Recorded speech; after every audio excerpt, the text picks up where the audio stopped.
YouTube, Double D, Derek Dimes, defeatthebook.com. Let us help you beat the odds if you're new to the page. Welcome. If you've been here before, welcome back. Thank you for tuning in. I like to start every video with a little bit of gratitude. I can't do what I do without you, so thank you for tuning in. I'd appreciate it if you hover on that little logo down there, click that subscribe, click the bell so you're notified every single time I drop anything on this channel. We're on a nice little free pick run. I want to try to continue to give you guys great value on premium selection plays for free. And be able to give you great insight on some of these games. If you're looking for my partner, Bryce, make sure you check out TikTok and Twitter. That's mainly where he operates. All our social media links are down below. The website's down below. Thank you, guys. 3,200. We cracked the 3,200 mark. So thank you. Tell a friend to tell a friend about your favorite handicapper's favorite handicapper. And we'll look to try to continue to bring you guys value. So we're coming off yet another good day. 2-0 day once again. As we are now 17-4, our last 21. Extended weekend package is up, $34.99 you get today, tomorrow, and Sunday. I will be dabbling back in the NBA. Now it's money time. I expect to see a lot more intensity on the defensive end in the NBA, which is what I like to see. So there will be some NBA going on. Bryce will have his extended weekend package up. His NASCAR is up. Now his NASCAR is not a part of the extended weekend.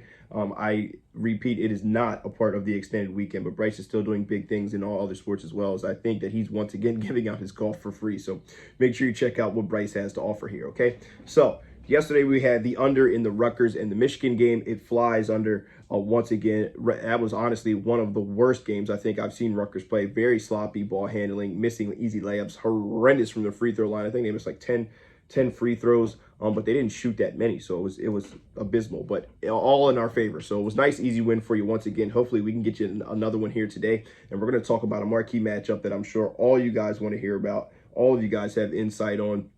And I'm going to try my best to give you some insight and give you my thoughts on this game. So let's get right to it. Once again, this will be a premium selection play, a little bit on the lower side, not a 3-unit. I think yesterday was a 3-unit selection play for you, or a 2-unit selection play. This will be another 2-unit selection play for you guys as well, as we do want to make sure we're preaching being responsible bettors here, having long-term success. That's what we're about. None of that flash in the pan type stuff. So let's get right into it, okay? We're going to take a look at Xavier on the road here, going to Seton Hall. And this should be a great matchup. Xavier's really struggled now without Fremantle. They've really been struggling to get it done. They've lost 3 of their last 4 matchups in a game against Villanova. That at some point they pretty much, I was like checking it out in the game.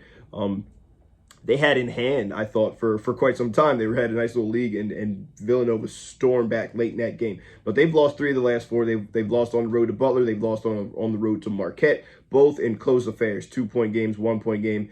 They come back home and beat DePaul, a team that they should beat, that they did lose to on the road. Then they come back home and lose to Villanova. Now they're going on the road to face the Seton Hall team. That was Tuesday, who's dying for a win as well. Both of these two teams need wins in the worst way. I honestly think Seton Hall should be trying to win out here. They have this game at home, then another home game and an away game, and they're going to have to try to do as best they can to try to sweep all 3 of those games, starting here at home with Xavier, and then Villanova at home, and then away at Providence are going to be 3 key games. Now, one of the matchups we were on Seton Hall when they played Connecticut this past weekend. Saturday, they covered that number, was 10.5, 11. They covered that. But you had to pay attention to some of the key guys that have been out. Dre Davis still out, but he did warm up. He did practice that Friday. So the benefit of this game moving in, this line's at 1.5, favoring Xavier. Is paying attention to the ability for Dre Davis to come back and what he's going to look like. So he only had 1 practice before that game. He did not play. He warmed up. But I was really counting on Kadari Richmond to play, and then he got injured. So having a week off for them is crucial. They haven't played since Saturday. That's a huge plus for Seton Hall moving into this game. And Shaheen Holloway, who we know he's a defensive guru. He's going to have everything drawn up. He's going to have the best defensive plan he can drawn up for this team to be successful. Dre Davis gets a week to get his offense going, and this is a team who needs it in a big way. Therese Samuel was big for them in the last game, mainly in the second half there. But you're hoping you can get Kadari Richmond back. He did warm up in the game last week, but that never came back into the game. So I'm expecting both of them to be a full go. I think Dre Davis plays for sure. Kadari Richmond, keep an eye on that. But if they have both of these guys in the game, I think this is the game they can win outright. This is a team who struggles to get it done offensively. And Kadari Richmond's kind of the playmaker, the glue guy who can do a little bit of everything. He has some triple doubles this year. And Dre Davis is just a bucket getter. He can get it done on all 3 levels, and was typically the 6th man. But he's somebody that you may have to insert into the starting lineup once he comes back, because they're really struggling to get the ball in the hole here. But I think think with a week time is enough time for them to get the game plan ready, to have enough time defensively to keep this one close and possibly win this game outright. And if you take a look at what Xavier's done on the road, it has not been impressive. When they have got the job done, it has not been by great fashion. They beat Nova by 8, one of their better wins. They beat St. John by 5, and that Nova team we know did not have Justin Moore. So now they play the second time with Justin Moore at home, and they lose. This is not a very good defensive team. It's very hard for teams that are offensive-laden teams to come on the road and get a win, because when the shots don't fall,